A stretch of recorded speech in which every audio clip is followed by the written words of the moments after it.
اسلامی سال کا پہلا دن ہے۔ محرم الحرام کی آج پہلی تاریخ، اور اللہ کا شکر ہے کہ یہ نیا سال جمعہ کے دن سے شروع ہو رہا ہے۔ اللہ تعالی اس نئے سال کو ہم سب کے لیے خیر و برکت والا سال بنائے۔ ویسے تو اے مومنو، سال کی شروعات ہی سے مسلمانوں کو قربانی کا جذبہ سکھایا جاتا ہے۔ ذی الحجہ کے مہینے میں بہت بڑی قربانی، جس کو ذبح عظیم کہا ہے قرآن عظیم نے، سیدنا اسماعیل علیہ السلام کی قربانی کی یاد دلائی جاتی ہے۔ اور محرم آتے ہی شرق و غرب، شمال و جنوب، تمام تر مومنین کے درمیان ایک چرچا مشہور ہو جاتا ہے، وہ صبط رسول، لخت جگر بطول سیدہ فاطمۃ الزہرا کے آنکھوں کے نور سیدنا امام حسین اعظم رضی اللہ تعالی عنہ کی قربانی کے چرچے ہیں۔ اور میرے عزیزو، صدیاں بیت گئی سیدنا امام حسین کی قربانی کو لے کر، لیکن ذکر اب تک پرانا نہیں ہوا۔ ہر سال مسلمانوں کے درمیان یہ ذکر بڑے زور و شور سے آتا ہے، اور بڑے اہتمام کے ساتھ مومنین اس کا سننے کا اہتمام کرتے ہیں۔ میں ایک چیز آپ کو بتاؤں، کبھی کسی نے یہ نہیں کہا کہ ہر سال کربلا کی داستانیں کیوں سناتے۔ آدمی اگر ایک کہانی سنا ہو تو دوسری مرتبہ سننے کا اس کو دل نہیں کرتا، یا اگر بہت انٹرسٹڈ ہے تو دوسری مرتبہ سن لے گا، تیسری مرتبہ دل نہیں کرتا۔ لیکن مجھے بتاؤ، بچپن سے ہر سال آپ شوق سے سنتے ہیں یا نہیں امام حسین کو؟ اور کبھی مقرر سے یہ نہیں کہتے یا سنانے والے سے یہ نہیں کہتے کہ ہر سال یہی سنایا جا رہا ہے، بلکہ میں یہ کہتا ہوں، ہم اگر ہر سال کربلا کی داستانیں سناتے ہیں تو چلو مان لیا کہ کوئی مولوی صاحب لوگوں نے یہ شروع کر رکھا ہو، لیکن یہ کروڑوں کے عوام کیا پاگل ہے جو ہر سال سننا چاہتے ہیں؟ حقیقت میں بات یہ ہے، میں اس کو ایک فلسفے سے سمجھانا چاہتا ہوں۔ آپ کلمہ کون سا پڑھتے ہیں؟ لا الہ الا اللہ محمد رسول اللہ۔ آپ کے باپ کا کلمہ بھی یہی تھا، آپ کے دادا کا کلمہ بھی یہی تھا، پردادا کا بھی کلمہ یہی تھا، سالوں پہلے بھی جائیں تو صحابہ، تابعین، اولیاء کا کلمہ بھی یہی تھا۔ 14 صدیاں بیت گئی، ہر صدی میں یہی کلمہ، اور آج بھی ہم اس کلمے کو ایک ایک بار نہیں سینکڑوں مرتبہ پڑھتے ہیں، اپنے بچوں کو بھی یہی یاد دلاتے ہیں۔ لیکن کبھی یہ کیوں نہیں کہتے کہ یہ کلمہ بہت پرانا ہے، اسی کو کیوں پڑھا جاتا ہے؟ نیا کلمہ نہیں آئے گا، پرانا ہے سب کو پتا ہے، لیکن پڑھنے میں کبھی کسی کو اکتاہٹ بھی نہیں آتی۔ کلمہ طیبہ جو پڑھتا ہے اسے اندازہ ہوتا ہوگا، شوق سے اس کا ورد کرتا ہے۔ جہاں پر بھی ذکر کر کے دیکھیں آپ لا الہ الا اللہ محمد رسول اللہ کا، اکتاہٹ نہیں آتی، بے چینی نہیں ہے، اس میں جدت ہے، اس میں نیاپن ہے۔ یہ کلمہ ہر صدی کا ہے، ہر زمانے کا ہے۔ تو 14 صدیوں سے جب کلمہ پرانا نہیں ہوا تو پھر وہ بات ہمیں یاد آتی، حسین اعظم ہے کون، جس کو اس شعر سے سمجھا گیا ہے، سر داد نہ داد دست در دست یزید، حقا کے بنائے لا الہ است حسین۔ سر دے دیا ہاتھ نہ دیا یزید کے ہاتھ میں، اور حق تو یہ ہے کہ لا الہ کی جڑ کا نام حسین ہے۔ تو لا الہ کی جڑ کا نام، لا الہ کی بنیاد کا نام حسین ہے۔ تو جس طرح کلمہ پرانا نہیں ہوتا، اسی طرح حسین کا تذکرہ بھی کبھی پرانا نہیں ہوتا۔ عزیزان گرامی، محرم الحرام یہ حرمت والے 4 مہینوں میں سے ایک ہے۔ سال کے 12 مہینوں میں اللہ تعالیٰ نے قرآن پاک میں فرمایا 4 مہینے حرمت والے ہیں، رجب، اور پھر یہ ذی القعدہ، ذی الحجہ اور محرم، یہ 4 مہینے حرمت والے ہیں۔ اس میں جنگ و جدال، قتل و قتال سب حرام ہے۔ صرف آپس کی بات نہیں کر رہا میں، کسی دوسرے کے ساتھ بھی جو جنگیں ہوتی تھی اس وقت یہ سب حرام ہو جاتی، سب تلواریں نیچے رکھ لیے جاتے حرمت والے مہینوں۔ لیکن تف ہے، لعنت ہے اس یزیدی فوج پر جس نے حرمت والے مہینے کا بھی خیال نہیں کیا، اور نہ ہی کفار و مشرکین سے ان کا مقابلہ تھا، بلکہ رسول اللہ کے گھر والوں سے مقابلہ تھا، اہل بیت اطہار سے مقابلہ تھا۔ حرمت والے مہینوں کی دھجیاں اڑا دی گئی، کربلا کے اس میدان کو پورا لالا زار کر دیا، اس طرح خون ریز کر دیا گیا، ہر جگہ اہل بیت کے ٹکڑے نظر آتے تھے۔ وہ ایک عظیم سانحہ ہے، ایک عظیم حادثہ ہے جس کو رہتی دنیا تک بھلایا نہیں جا سکتا۔ آج میں تھوڑی باتیں عرض کر کے آپ کے سامنے یہ بات رکھوں گا۔ اللہ کے نبی صلی اللہ تعالیٰ علیہ وسلم نے اس حرمت والے مہینے کی فضیلت بھی بیان فرمائی، اور اس محرم میں حضرت حفصہ رضی اللہ تعالیٰ عنہ جو حضور کی زوجہ ہیں، وہ فرماتی ہیں رسول پاک صلی اللہ تعالیٰ علیہ وسلم 4 عمل زندگی میں کبھی ترک نہیں کرتے تھے، چھوڑتے نہیں تھے۔ وہ کیا ہے؟ تو آپ فرماتی ہیں ان میں سے ایک عاشورہ کا روزہ حضور کبھی نہیں چھوڑتے تھے۔ عاشورہ کا روزہ رسول پاک صلی اللہ تعالیٰ علیہ وسلم کبھی ترک نہیں فرماتے، اس کی بڑی فضیلت ہے۔ یہ عاشورہ کیا ہے؟ 10ویں محرم کے دن کو عاشورہ کہا جاتا ہے، بڑا تاریخی دن ہے، اور بلکہ اللہ کے نبی صلی اللہ علیہ وسلم نے یہ بھی فرمایا قیامت بھی اسی دن کو آنے والی ہے۔ 10 محرم الحرام ہوگی اور جمعہ کا دن ہی ہوگا جس دن سور پھونکا جائے گا اور پوری دنیا فنا کر دی جائے گی اور قیامت کا منظر قائم ہو جائے گا۔ عاشورہ کا دن آتا ہے تو اے مومنو، سب کے سب اللہ کی بارگاہ میں دوڑ آ جاؤ، عبادت کے لیے لگ جاؤ، اور اس دن یہ یاد کرنا چاہیے کہ یہی وہ دن ہوگا جب ہمیں بارگاہ رب العزت میں کھڑا کیا جائے گا۔ اولین سے لے کر آخرین تک جتنے بھی پیدا ہوئے اس روئے زمین پر سب کو اٹھایا جائے گا، حساب و کتاب ہوگا، اور وہ 50,000 سال کے برابر کا ایک دن ہوگا۔ اس دن کو یاد کر کے عاشورہ کا اہتمام کرنا ضروری ہے۔ عاشورہ میں تو ویسی یادگاریں بہت ہیں۔ آدم علیہ السلام کے متعلق ان کی توبہ اسی دن قبول ہوئی۔ نوح علیہ السلام کی قوم پر جو عذاب آیا تھا طوفان کا، وہ طوفان نوح سے کشتی کو جو نجات ملی نوح علیہ السلام کی، وہ بھی عاشورہ کا دن تھا۔ سیدنا یونس علیہ السلام کو مچھلی کے پیٹ سے باہر نکالا گیا، وہ بھی عاشورہ کا دن تھا۔ موسیٰ علیہ السلام کو فرعون سے نجات دی گئی، فرعون غرق ہو گیا، پانی میں ڈبو دیا گیا، وہ بھی عاشورہ کا دن تھا۔ بہت ساری اس طرح کی تاریخی چیزیں عاشورہ کے دن، لیکن یہ ساری تاریخوں پر ایک تاریخ غالب آ جاتی ہے، وہ رسول اللہ کے نواسے کی قربانی کا دن، اس لیے کہ وہ پوری امت کو ہلا دینے والا حادثہ ہے۔ نبی آخر الزمان صلی اللہ تعالیٰ علیہ وسلم نے اپنے اس لخت جگر کو، اپنے اس نور نظر کو، جس کے لیے اپنے سجدے لمبے کر دیا کرتے تھے۔ جانتے ہیں آپ حضور پاک صلی اللہ علیہ وسلم کے ایک بیٹے تھے حضرت ابراہیم، اور یہ اسی زمانے کے ہیں جب حضرت امام حسین بھی پیدا ہوئے تھے، اور حضور کی گود میں آپ کے اپنے بیٹے بھی تھے۔ حضور صلی اللہ تعالیٰ علیہ وسلم کے وہ ایک ہی بیٹے ہیں جو 6 مہینے تک زندہ رہے۔ حضور صلی اللہ علیہ وسلم اپنی گود میں بٹھا کر انہیں پیار کر رہے تھے، اور امام حسین کو بھی گود میں رکھے ہوئے تھے۔ ایک طرف نواسا ہے اور ایک طرف بیٹا ہے۔ جبرائیل امین نے آ کر کے عرض کیا اللہ کے نبی صلی اللہ علیہ وسلم سے، کہا رب تبارک و تعالیٰ کی منشا یہ ہے کہ ان دونوں میں سے آپ کسی ایک ہی کو رکھ سکتے ہیں۔ اللہ کے نبی صلی اللہ علیہ وسلم نے امام حسین پر اپنے بیٹے کو قربان کر دیا۔ کہا اے جبرائیل، حسین کو رہنے دو، اس لیے کہ یہ میری آنکھوں کا بھی نور ہے اور فاطمہ کی آنکھوں کا بھی نور ہے۔ پھر چند ہی دن کے بعد حضرت ابراہیم کا انتقال ہو گیا۔ آپ اندازہ کریں جس حسین اعظم کے لیے رسول پاک صلی اللہ علیہ وسلم نے اپنے بیٹے کو قربان کیا، اور مدینے کی گلیوں میں جس کو اپنے کندھوں پر اٹھا کر سوار کرتے تھے، امام حسین حضور کے صلی اللہ تعالیٰ علیہ وسلم کے کندھوں پر سواری کیا کرتے تھے۔ دوش نبوت جن کی سواری ہو، اندازہ کر سکتا ہے کوئی؟ اس حسین اعظم کے چرچے مدینہ طیبہ میں بچپن میں ہی عام تھے۔ صحابہ اکرام رضوان اللہ تعالیٰ علیہ مجمعین دیکھتے تھے، کبھی حضور صلی اللہ تعالیٰ علیہ وسلم مسجد نبوی تشریف لاتے تو یہ دونوں شہزادے حضور کے جبے پر لٹکے ہوئے آتے تھے۔ کبھی حضور منبر پر کھڑے ہیں تو ایک شہزادہ حضور کے ایک قدم کو پکڑا ہے، دوسرا دوسرے قدم کو پکڑا ہوا ہے۔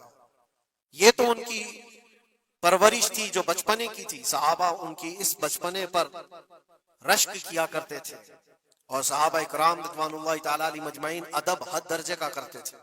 آپ کو میں بتاؤں، ادب تو ایسا تھا اہل بیت اطہار کا۔ امام حسین کی عمر چھوٹی سی تھی، امام حسین، اور ایک زمانہ ایسا تھا جب حضور پاک صلی اللہ علیہ وسلم کے وصال کے بعد حضرت ابو بکر کا زمانہ آیا، 2.5 سال آپ نے خلافت کی۔ پھر اس کے بعد حضرت عمر کا دور خلافت شروع ہوا، اور حضرت عمر کے دور خلافت کو کون نہیں جانتا؟ ایسے روب و دبدبے والا خلیفہ کہ لوگ ان کی ہیبت سے کانپتے تھے، قیصر و کسریٰ کانپ رہے ہوتے تھے، بڑی بڑی فوجیں تھراتی تھی اس نام سے، حضرت عمر کے نام سے۔ ان کے دور خلافت میں ایک بار ایسا ہوا تھا کہ حضرت عمر کے بیٹے ہیں عبداللہ، اور ان کا اور حضرت امام حسین کا بچپن میں کچھ جھگڑا ہو گیا۔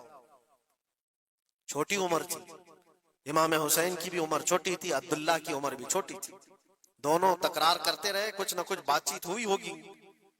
تو حضرت حسین نے حضرت عبداللہ کو غصے میں یوں کہا، تو کیا مجھ سے بحث کرتا ہے؟ تیرا باپ تو میرے نانا کا غلام تھا، خلیفہ وقت ہیں وہ، اور ان کو اس طرح سے کہا تیرا باپ آج جو خلیفہ ہے وہ میرے نانا کا غلام تھا۔ وہ حضرت عبداللہ کو یہ بات لگی، کہا میں یہ شکایت امیر المومنین سے کروں گا۔ وہ دوڑ کر کے آئے، خلیفہ وقت ہے جس کے سامنے کھڑے ہونے کے لیے اچھے اچھے کانپ جاتے تھے۔ بیٹے نے آ کر کے کہا حضرت عمر فاروق سے کہ ابا آج میری حسین سے تکرار ہوئی اور جھگڑے میں انہوں نے مجھے یوں تانا مارا کہ تیرا باپ میرے نانا کا غلام تھا۔ حضرت عمر اتر آئے کرسی سے اور کہا کیا حسین نے ایسا کہا؟ کہا بالکل ایسا ہی کہا۔ تو حضرت عبداللہ کہتے ہیں ابا کا جلال دیکھ کر کے میں سمجھ گیا کہ حسین کو سزا ملے گی۔ کہا جاؤ حسین کو بلا لاؤ، حسین کو بلا لاؤ، انہوں نے یہ کہا ہے میں سننا چاہتا ہوں۔ حضرت عبداللہ دوڑے ہوئے گئے، چند اور لوگ بھی ساتھ میں آ گئے کہ حسین کی پیشی ہو گئی ہے خلیفہ وقت کے دربار میں، امیر المومنین عمر ابن خطاب نے طلب کیا ہے۔ حضرت حسین آئے اور وہ شہزادے کے اندر جو رعب و دبدبہ ہے، جلال ہے، جمال ہے، وہ بچپنے سے قائم ہے۔ رسول اللہ صلی اللہ علیہ وسلم کا لعاب پاک جس نے پیا، خلیفہ وقت کے سامنے آ کر کھڑے ہوئے۔ حضرت عمر نے پوچھا حسین میرے بیٹے کو کیا آپ نے ایسا کہا ہے کہ تیرا باپ میرے نانا کا غلام تھا؟ حضرت حسین نے کہا ہاں میں نے کہا ہے۔ ڈر کس بات کا، خوف کس بات کا؟ جو کہا ہے وہ کہہ رہا ہوں، ہاں میں نے کہا۔ حضرت عمر نے کہا کیسے کہے بتاؤ، کس طرح سے تم نے کہا تھا، بول کے بتاؤ۔ حضرت حسین نے کہا میں نے عبداللہ سے کہا تیرا باپ میرے نانا کا غلام تھا۔ حضرت عمر نے کہا اور ایک بار بولو۔ حضرت حسین نے پھر کہا عبداللہ تیرا باپ میرے نانا کا غلام تھا۔ حضرت عمر نے کہا اور ایک بار بولو۔ 3 بار بولنے کے بعد ان کے دونوں بازو پکڑ کر کے گھٹنے زمین پر ٹیک دیا۔ حضرت امیر المومنین کہتے ہیں میری بخشش کے لیے تمہارے جملے ہی کافی ہو گئے، آپ نے جو مجھے سند دی ہے اے حسین بس یہ جملہ کل قیامت کے دن بھی کہہ دینا، جب میرا حساب ہو رہا ہو تو اتنا کہہ دینا عبداللہ کا باپ عمر میرے نانا کا غلام تھا۔ اس لیے کہ رسول کریم صلی اللہ علیہ وسلم نے فرمایا ہے الحسن والحسین سیدہ شباب اہل الجنہ، حسن اور حسین جنتی جوانوں کے سردار ہیں۔ یہ جسے اجازت دے دیں وہ جنت میں چلا جائے گا، جسے یہ کہہ دیں وہ کہ یہ میرے نانا کا غلام ہے۔ مجھے بتاؤ میرے عزیزو، اس حسین اعظم کی بات میں کر رہا ہوں، وقت کا بارعب خلیفہ امیر المومنین عمر ابن خطاب جن کے سامنے گھٹنے ٹیک کر کے بیٹھے اور کہے یہ جملہ دوبارہ کہو، ان کا مقام کیا ہو سکتا ہے؟ حد درجے کا ادب صحابہ اکرام کے اندر تھا۔ اور ایک مرتبہ ایسا بھی ہوا تھا، حضرت عمر ممبر پر کھڑے تھے، حضرت امام حسین اپنے گھر سے دوڑتے ہوئے آئے۔ یہ وہ منظر تھا جب انہوں نے اپنے نانا کو ممبر پر خطبہ دیتے ہوئے سنا ہے۔ زمانہ انہوں نے آنکھیں کھولی ہیں حضور کی گود میں، بچپنا پایا ہے رسول اللہ کے گھر میں، اور دیکھا ہے سب سے پہلے خطبہ دیتے ہوئے تو اپنے نانا کو دیکھا تھا، لیکن جب رسول کریم صلی اللہ علیہ وسلم کی وفات ہو گئی تو پورا اندھیرا سا چھایا ہوا تھا۔ حضرت امام حسین ان کے متعلق ہے کہ ایک بار حضرت عمر ممبر پر کھڑے تھے، وہ دوڑتے ہوئے آئے مسجد میں، حضرت حسین کو ایسا لگا کہ رسول اللہ خطبہ دے رہے ہیں، وہ یادیں کہاں سے جاتی جو رسول اللہ کو خطبہ دیتے ہوئے دیکھا تھا۔ دوڑتے ہوئے آئے، دیکھا عمر فاروق خطبہ دے رہے ہیں، تو چیخ کر کے کہا کہ آپ میرے نانا کے ممبر سے اتر جاؤ، یہ میرے باپ کا ممبر ہے، اپنے باپ کے ممبر پر جاؤ، تمہارے باپ کے ممبر پر جاؤ۔ حضرت عمر اتر گئے، یہ نہیں کہ خطبہ قائم رکھا، فوراً اتر آئے اور شہزادے کو پکڑ کر کے رونے لگ گئے۔ سچ کہا ہے حسین، یہ ممبر تو تمہارے گھر کا ہی ہے، یہ ممبر تمہارے باپ کا ہے، تمہارے نانا کا ہے، اور انہوں نے یہ عزت بخشی ہے ہمیں کہ ہم اس ممبر پر کھڑے ہوتے ہیں، اگر آپ اجازت دیں تو میں خطبہ دوں ورنہ میں یہیں بیٹھا رہوں۔ یہ مقام تھا امام حسین کا، بچپنے کی بات کر رہا ہوں۔ پھر انہوں نے کہا آپ خطبہ دیں، حضرت عمر خطبہ دینے لگے۔ عزیزان گرامی، رسول کریم صلی اللہ تعالی علیہ وسلم کے اس عظیم خانوادے کی بات کر رہا ہوں۔ دنیا نے امام حسین کی داستانیں کربلا کی بہت سنائی اور ہم بھی سناتے رہے اور سنتے بھی رہے. وہ تو آخری وقت کی قربانیاں ہیں. جب آپ کی زندگی پاک تمام ہونے کو آئی اس وقت تو کربلا میں پہنچے, لیکن آپ کی ابتدائی زندگی اور آپ کی جوانی, یہ سب معاملات ہر نوجوان کے سامنے ہونا چاہیے. اگر نوجوان آج ہمارا یہ کہتا ہے کہ میرا آئیڈیل حسین ہے, تو اس کو حسین کی زندگی پڑھنا چاہیے. اگر وہ پڑھے گا تو یزیدیوں کی طرح جینا چھوڑ دے گا. جینے کا طریقہ یزیدیوں کی طرح اور نعرے حسین کے ہوں تو یہ زمین و آسمان کا فرق ہے میرے عزیزوں. سیدنا امام حسین رضی اللہ تعالیٰ عنہ کے گھرانے کی بات میں آپ کو کہوں. ایک بار حضور پاک صلی اللہ تعالیٰ علیہ وسلم حضرت فاطمہ کے گھر تشریف لائے تھے. یہ کون سا وقت تھا میں آپ کو بتاؤں. بچے دونوں بیمار تھے, امام حسن اور امام حسین. تو حضرت فاطمہ نے منت کر لی تھی کہ اگر یہ بچے صحت یاب ہو جائیں تو 3 روزے رکھیں گے. حضرت علی نے بھی منت کر لی. تو اس کے بعد بچے صحت یاب ہو گئے تو روزے رکھے. حضرت علی رضی اللہ تعالیٰ عنہ داماد رسول, اسد اللہ الغالب, شیر خدا جن کو کہتے ہیں, فاتح خیبر شکن اور فاتح خیبر, سیدنا علی بن ابی طالب رضی اللہ تعالیٰ عنہ ایک کھجوروں کے باغیچے میں کام کیا کرتے تھے اور مزدوری میں صرف 2 درہم آپ کو ملتے تھے. وہ 2 درہم ایسے کہ اس سے مدینے میں اتنا آٹا ملتا تھا جس سے 5 روٹیاں بن سکتی تھی. یہ دن کی مزدوری تھی ان کی. دن بھر کام کر کے آتے, روزہ رکھ کر کے گئے تھے, کام کر کے 2 درہم مزدوری میں لے آئے اور اس کے بعد آٹا خرید کر لائے اور کہا فاطمہ روٹیاں بنا لو. 5 لوگ تھے گھر میں, حضرت فاطمہ, حضرت علی اور آپ کی ایک کنیز فضہ اور حضرت حسن اور حسین رضی اللہ تعالیٰ عنہ. 5 روٹیاں بنی تھی اور شام میں افطار کے لیے بیٹھے تھے. تو عین افطار کے وقت ایک مسکین دروازے پر آتا ہے, وہ کہتا ہے یہ اہل بیت کا گھرانہ ہے, میں بہت بھوکا ہوں, کیا مجھے کچھ کھلایا جا سکتا ہے؟ حضرت فاطمہ نے 5 روٹیاں اٹھا کر اس کی جھولی میں ڈال دی, ایک بھی نہیں رکھا, اور پانی پی کر افطار کر لیا. کیا یہ کر سکتا ہے ہم میں سے کوئی؟ افطاری کے وقت ہمارے سامنے رکھا ہوا سامان ادھر سے ادھر ہونے نہیں دیتے. کوئی تمہارا شربت تھوڑا سا اٹھا لے تو دیکھو پارا کتنا چڑھ جاتا ہے. افطاری کے وقت تو سب کو بھوک شدت کی لگی رہتی ہے, اور اس وقت گھر میں جو موجود ہے وہ اٹھا کے دے دینا. مسکین تو لے کر چلا گیا اور یہ پانی سے افطار کر کے رہ گئے. رات کو اسی پانی سے سحری بھی, دوسرا روزہ تھا. حضرت علی مزدوری پر گئے, پھر وہی مزدوری اور آٹا لائے, 5 روٹیاں بنی اور افطار میں بیٹھے تھے کہ ایک یتیم بچہ آ گیا جس کے ماں باپ نہیں تھے. اس نے آواز لگانی شروع کی کہ میرا کوئی نہیں ہے, میرا آسرا نہیں ہے, میرا باپ نہیں ہے, میں یتیم ہوں, کیا مجھے اس گھر سے کھلایا جا سکتا ہے؟ آج حضرت فاطمہ نے وہ 5 روٹیاں اٹھائی, اس کی جھولی میں ڈال دی, کہا صبر کر لو, ہم پانی پی لیں گے. پانی پی کر دوسرا دن افطار کر لیا انہوں نے, اور اس دن اسی طرح سے سحری کیے. اور تیسرا روزہ تھا. کون رکھ سکتا ہے میرے عزیز؟ ایک روزہ ہی لوگوں کے لیے کتنا بھاری ہوتا ہے. تیسرا روزہ تھا بغیر کسی چیز کے کھائے ہوئے, اور تیسرے روزے کے بعد پھر مزدوری کی حضرت علی نے, پھر اتنی مزدوری سے آٹا خرید لائے, 5 روٹیاں بنی. اور آج ان کے کھانے کا وقت تھا, افطاری کرنے ہی والے تھے. جیل سے چھوٹا ہوا ایک قیدی ان کے گھر کے پاس آیا. قیدی تھا جو برسوں سے جیل کی سزا کاٹ رہا تھا. اچانک آیا اور کہا میں بہت بھوکا ہوں, میرے پاس کوئی اسباب نہیں, کھانے پینے کا کوئی سامان نہیں, اور میں نے اس گھرانے کی بڑی تعریف سنی ہے, یہ اہل بیت کا گھرانہ ہے, کیا مجھے کھلایا جا سکتا ہے؟ یقیناً وہ لجپال گھرانہ ہے, وہ سخی گھرانہ ہے. آج بھی 5 روٹیاں اٹھائی اور ڈال دی, اور حالت یہ ہو گئی تھی کہ سب کا پیٹ پیٹ سے لگ گیا تھا اور آواز نہیں نکل رہی تھی کسی کی. تیسرا دن گزرا تھا اور اس وقت سب حسنین کریمین طاق میں دبکے ہوئے اندر بیٹھے ہوئے تھے. حضرت علی جھکے ہوئے تھے, حضرت فاطمہ بھی وہ سجدے میں تھی. رسول کریم صلی اللہ تعالی علیہ وسلم اس حالت میں اس گھرانے میں تشریف لاتے, اور آئے آواز دیا تو آواز کسی کی نکل نہیں رہی, سناٹا ہے گھر میں. دیکھا تو حسنین کریمین جسم پورا لاغر دکھ رہا ہے, دیوار سے دبکے ہوئے بیٹھے ہیں, حضرت فاطمہ الگ, حضرت علی الگ. یہ کیا منظر ہے؟ یہ اہل بیت وہ ہیں جو فاقہ کرتے تھے لیکن شکایت کسی کے پاس کرتے نہیں تھے. یہ نہیں کہ ہمارے گھر میں کچھ نہیں ہے, کبھی نہیں کہا. اسی طرح بیٹھے رہے. اللہ کے نبی صلی اللہ علیہ وسلم پوچھ رہے تھے تمہیں کیا ہو گیا؟ اسی اسنا میں ان کا جواب آنے سے پہلے جبرائیل امین آیت لے کر کے آ گئے. آیت لے کر کے آ گئے.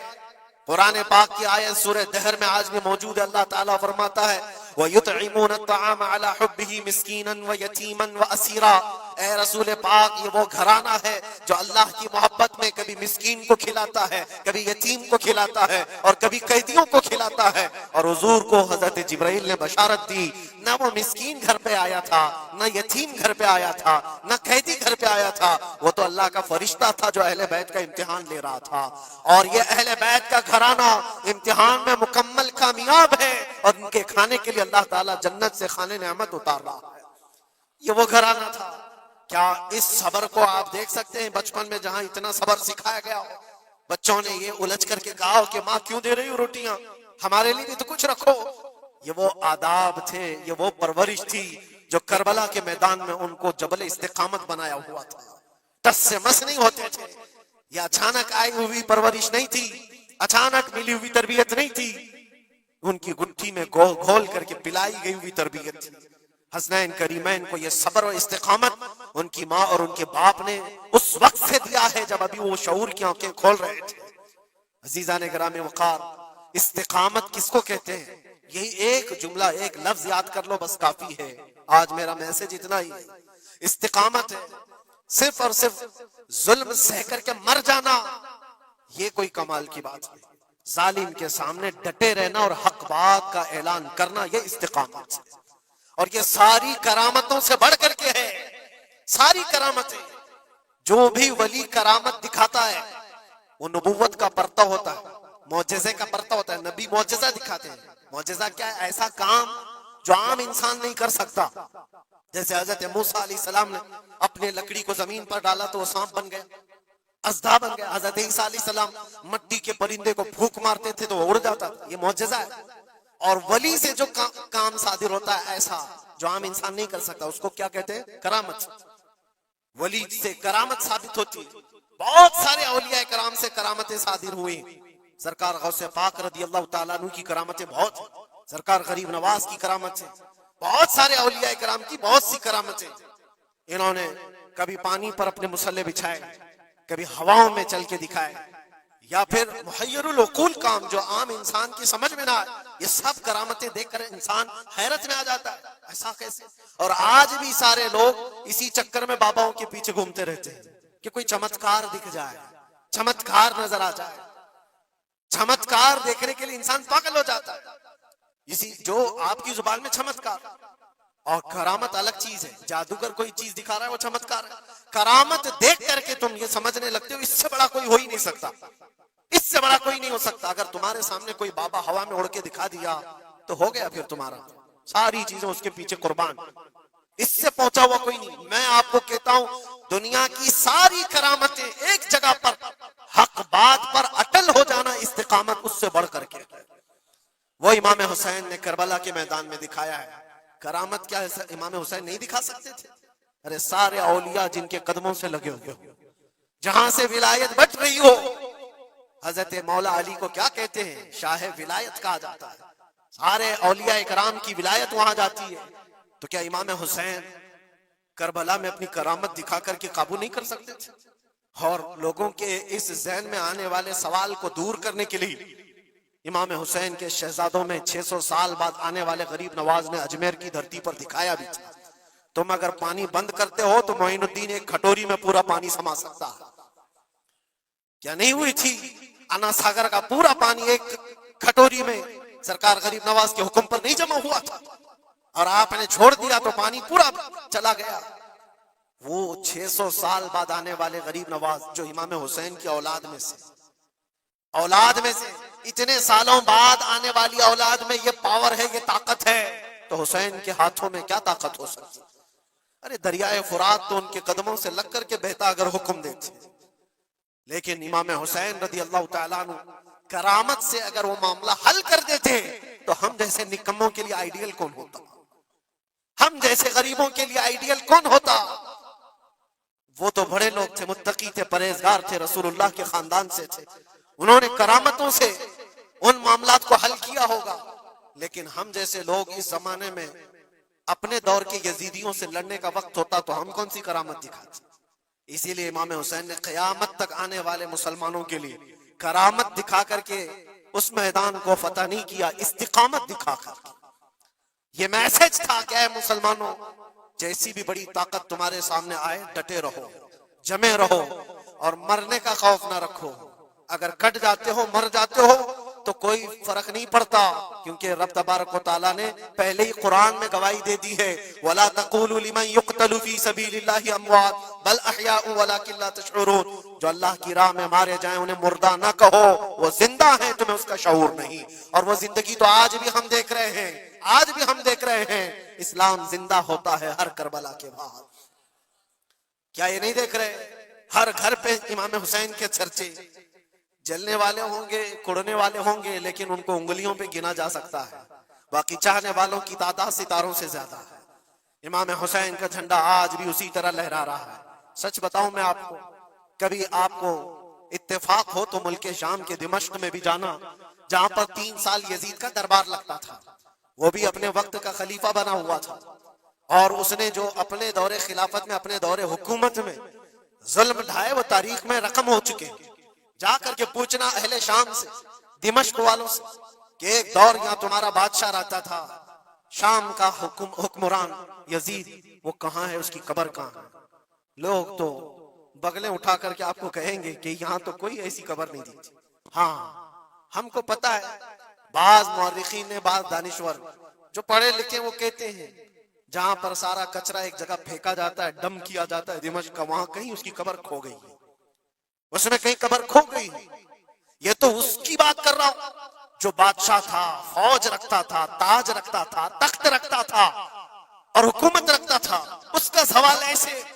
پھر آؤ عراق کی سرزمین پر اور کربلا جاؤ، سوچو ایک کھلا چٹیل میدان تھا، یہاں پر کوئی آبادی نہیں تھی، دور دور تک ایک دریائے فرات بہتی تھی اور باقی کچھ نہیں تھا، اور جا کر کے آپ ڈھونڈنے لگ جاؤ کہ میدان کہاں ہے تو تمہیں میدان نہیں ملے گا، ہر جگہ آبادی ہی آبادی۔ ایک حسین و جمیل شہر ہے، اور لوگوں سے پوچھو کہ یہاں تو ہم نے سنا تھا رسول اللہ کے شہزادے حسین کو کاٹ کر کے ٹکڑوں میں بدل دیا گیا تھا، ان کے شہزادوں کو، اور امام حسین کے سر کو الگ کر دیا گیا، جسم کو الگ کر دیا گیا، ان کے بیٹوں کے جسم پر گھوڑے دوڑا دیے گئے تھے۔ سنا تو ایسا تھا کہ ان کے سب جسم کو اس طرح سے بکھیر دیا گیا تھا، وہ کہاں ہیں؟ کیا مٹ گئے تاریخ میں؟ نہیں، آپ کو ہاتھ پکڑ کر لے جا کر ایسے دربار میں کھڑا کریں گے جس دربار کی اونچائی دیکھنے سے ٹوپی گر جاتی ہے۔ اس حسین دربار کو دیکھتے ہی دل میں ہیبت طاری ہوتی ہے، اور پھر تم بے اختیار یہ کہہ دو گے، حسین کا دربار دیکھتے ہی تمہاری زبان سے یہ الفاظ نکل پڑیں گے، شاہ است حسین، بادشاہ است حسین۔ وہ اب بھی بادشاہ ہے، اب بھی شاہ ہے، اور ہزاروں لوگوں کو دیکھا ہے ہم نے حسین اعظم کی قبر پاک کے پاس آتے ہیں۔ میں پوچھا تھا ایک بڑے بزرگ سے، چٹیاں وہاں پر بہت اندر رہتی ہیں، بہت سارے لوگ اپنے پیسے بھی ڈالتے ہیں، نذرانے بھی پیش کرتے ہیں، بہت ساری چٹیاں ہوتی ہیں۔ میں نے پوچھا چٹیاں کیا ہیں؟ کہا برسوں سے رواج ہے، جب کسی کا کوئی مسئلہ حل نہیں ہوتا تو وہ پورا چٹی میں اپنا لکھ کر کے لاتا ہے اور امام حسین کے پاس پیش کرتا ہے، اس لیے کہ اس کا وجدان یہ کہتا ہے ہم رعایا ہیں اور وہ بادشاہ ہے، بادشاہ کے سامنے اگر شکایت نہ کی جائے تو پھر کس کے سامنے کی جائے؟ لوگ اپنی شکایتیں آج بھی پیش کرتے ہیں۔ میں کہنا یہ چاہتا ہوں میرے عزیزو، 14 صدیوں کے بعد بھی جس کی بادشاہت ختم نہیں ہوتی، وہ کس بات کی وجہ سے ہے؟ وہ استقامت کی بنیاد پر ہے۔ اسی لیے تو قرآن میں اللہ نے فرمایا ان الذین قالوا ربنا اللہ ثم استقاموا، بے شک وہ لوگ جنہوں نے کہا ہمارا رب اللہ ہے پھر جمے رہ گئے، تتنزل علیہم الملائکہ، ان پر اللہ فرشتے اتارتا ہے، اور فرشتے یہ کہتے ہوئے آتے ہیں جو استقامت کے ساتھ کھڑا ہے اس کو کہ گھبراؤ مت، ڈرو مت، اللہ ان قریب، اللہ تبارک و تعالیٰ نے جو تم سے وعدہ کیا ہے وہ تمہیں ملنے والا ہے۔ یہ استقامت کے ساتھ رہنے والے کے لیے ملائکہ اتارے جاتے ہیں۔ آج بھی ہمارا امتحان اسی استقامت کو لے کر کے ہے، کتنے جمے رہو گے، کتنے ڈٹے رہو گے، یہی امتحان آنے والا ہے۔ آگے بھی دیکھنا، اس زمانے میں بھی دیکھنا، تمہاری ٹوپیاں اتاری جا رہی، تمہاری داڑیاں نوچی جا رہی، تمہارے برقعے، تمہارے حجاب سب سوالیہ نشان ہیں۔ اب تو حالات یہ ہو گئے ہیں، لوگوں کو اتنی کھجلی ہے کہ اذان کی آواز سے بھی پورے جسم میں کچھ لوگوں کو کھجلیاں ہوتی ہیں، تکلیفیں اتنی ہیں کہ صاحب اتار دو، کوئی اذان کی آواز نہیں۔ صدیوں سے جو اذان کی آوازیں گونج رہی تھی، آج پتہ نہیں پاگلوں کے دماغ میں کون سی چیز سوار ہے، کون سا شیطان سوار ہے۔ یہ صرف اور صرف اس لیے نہیں ہے کہ ابھی ابھی کے بنے ہوئے شیطان ہیں، شیطان تو پرانے ہیں، لیکن امتحان کی گھڑی تمہاری ہے، وقت ابھی ہمارے امتحان کا آ چکا ہے۔ یہ جو پوری دنیا کے حالات آپ دیکھ رہے ہیں، ان حالات میں بھی میرے عزیزو ایک بات یاد رکھنا، بہت سارے طوفان، بہت ساری آندھیاں آئیں گی، اگر تم ایمان کی حفاظت کے ساتھ اس دنیا سے گئے تو امن میں ہو، ورنہ اللہ کے نبی صلی اللہ علیہ وسلم نے اسی زمانے کے لیے فرمایا تھا، وہ زمانہ آئے گا میری امت پر کہ صبح مومن ہوں گے، شام میں کافر ہو جائیں گے، شام میں مومن سوئیں گے، صبح کافر اٹھیں گے۔ وہ اس زمانے میں ہم آ چکے ہیں جہاں ایمان کا سودا ہونے لگ گیا ہے۔ لوگ تو آج، مجھے پتا ہے میں ہر چیز پر بات کروں تو بہت لمبی بات چلی جائے گی، ہماری قوم میں سب سے زیادہ وہ غدار لوگ موجود ہیں جو چند ٹکوں کے لیے، جو چند پیسوں کے لیے مخبری کیا کرتے ہیں اور ایمان بیچتے ہیں۔ ان کو کیا حاصل ہوتا ہے؟ اپنی قوم کی خبریں جا کر کے لوگوں کو پہنچانا، پولیس کو خبر دینا، اس کو خبر دینا، نیتاؤں کی چاٹو گیری کرنا، یہ سب چیزیں تمہارے ہاں کہاں سے آ گئی؟ تم تو خیر امت ہو، حسین اعظم کے غلاموں میں تمہارا نام ہوتا ہے۔ تمہارا سینہ تو ایسا ہونا چاہیے کہ کبھی تمہیں کوئی غلامی پہ جھکا نہ سکے، لیکن جو لوگ غلامی کو پسند کر کے تلوے چھاٹنا چاہتے ہو، یاد رکھنا اس دنیا میں بھی ذلت ہے، آخرت میں بھی بڑی ذلت ہے، بہت بڑی ذلت کا توق اٹھا کر کے اٹھائے جائیں گے۔ اس لیے باز آؤ اے نوجوانوں، میں آپ سے کہتا ہوں، لالچ پر، پیسوں پر، تھوڑی سہولت دینے پر اگر تم بک جاتے ہو تو تم سے زیادہ اس روئے زمین پر کوئی بدنصیب نہیں ہوگا، کوئی بدنصیب نہیں ہوگا۔ آپ کو پتا ہے منافقین کے رد میں اللہ نے کتنی آیتیں اتاری، اور قرآن میں اللہ نے فرمایا ان المنافقین فی الدرک الاسفل من النار، بے شک منافقین جہنم کے سب سے نیچے حصے میں ہوں گے، سب سے زیادہ عذاب میں ہوں گے۔ کون ہے وہ منافق؟ جو چہرے سے مسلمان دکھتے ہوں، اندر سے کافر ہوتے ہیں۔ یہ دغا باز، دھوکے باز۔ آج پتا ہے آپ کو ایران کی اس لڑائی میں سب سے زیادہ اسے نقصان کس چیز سے ہوا تھا؟ میں اس جنگ پر بات نہیں کر رہا، لیکن اس مقابلے کو آپ اپنے سامنے جو پیش آ رہی ہیں ان حالات کو دیکھ کر کے سمجھو۔ سب سے زیادہ یہودیوں کی طرف سے نہیں، ان کی قوم میں موجود ان کے غداروں سے تھا، جنہوں نے جگہ جگہ بم اڑائے، جگہ جگہ اسرائیل کا کام کیا وہاں پر۔ یہ سارے ہر زمانے میں ہوتے ہیں۔ ان کو کیا فائدہ تھا؟ ان کو کیا چیز ملنے والی تھی؟ بس تھوڑے سے پیسے یا تھوڑی سی سہولتیں یا تھوڑا سا دنیا کا عیش ملتا۔ یہ ہر زمانے میں ہوتا ہے۔ یہ تمہاری زندگی میں کبھی آفر آئے تو ٹھکرا دینا، اس لیے کہ رسول اللہ سے غداری کبھی نہیں کرنا۔ حضور پاک صلی اللہ تعالی علیہ وسلم کو قبر میں بھی تمہیں منہ دکھانا ہے اور حشر میں بھی منہ دکھانا ہے۔ آج تمہاری دشمنی بھی اگر کسی مسلمان سے ہو جائے تو اس کی خبر گیری کرنا یا اس کی جاسوسی کر کے دوسرے تک پہنچانا، یہ سخت قبیح کام ہے، بہت ہی برا فعل ہے۔ اس اللہ تعالیٰ کی اس پر لعنت ہے جو اس طرح کے کاموں میں مصروف ہے۔ غداروں سے بہت بڑا نقصان ہے۔ آج استقامت کی بات میں کر رہا ہوں، ایسے حالات بھی تمہارے ساتھ آئیں گے، تمہارے اپنے ٹوٹ جائیں گے، بکھر جائیں گے، لوگ چھوڑ کر کے غداری کریں۔ آپ کو میں بتاؤں، میں قید کے حالت میں تھا، 22 دن تک مجھے ادھر سے ادھر گھمایا جا رہا تھا انویسٹیگیشن کے نام پر۔ ایسا لگ رہا تھا کہ یہ بہت بڑا کوئی آتنکوادی پکڑ کر کے لائے، پورا جلوس لے کر کے گھوم رہے۔ ارے دو جملے کیا بول لے جس کی بنیاد پر اتنے ساری تم نے گھما دیے ساری چیزیں۔ میں کبھی بولتا نہیں اس چیز پر، آج میں آپ کو بتا رہا ہوں۔ میرے سامنے بیٹھا ہوا آفیسر جو انویسٹیگیشن کر رہا ہو، اسے تو 5 چیزیں معلوم تھی، وہ یہ چیزیں پوچھ رہا ہے، لیکن سامنے مجھے خود اس نے بتایا۔ تھوڑی دیر کے بعد میسج آتا ہے، پھر میسج آتا ہے، پھر میسج آتا ہے، اور وہ ہنس رہا ہے اور کہہ رہا ہے مفتی صاحب یہ دیکھو آپ کے فلاں حضرت نے میسج دیا، آپ کی اس تقریر کی کلپ ان کو بھیجی ہے، یہ بھی پوچھو ان سے، یہ بھی پوچھو ان سے۔ مجھے سب پتا ہے، میں کبھی اس چیز کو اظہار میں نہیں لاؤں گا، لیکن اس کا انصاف اللہ کی بارگاہ میں ہوگا، اللہ کی بارگاہ میں فیصلہ ہوگا۔ اور جب رسول اللہ کے دربار میں ہم کھڑے ہوں گے تو دیکھنا ہم کس کے ساتھ ہوں گے اور تم کس کے ساتھ کھڑے رہو گے۔ دیکھنا اس بات کو، ایک بندہ رسول اللہ کی عزت کے لیے کفار و مشرکین کے نرغے میں بیٹھا ہو اور تم اپنی روٹیاں سیکنے کے لیے اس کے سامنے ہماری جاسوسی کرتے ہو اور اس سے کہتے ہو کسی حالت میں چھوڑنا مت، کسی حالت میں چھوڑنا مت۔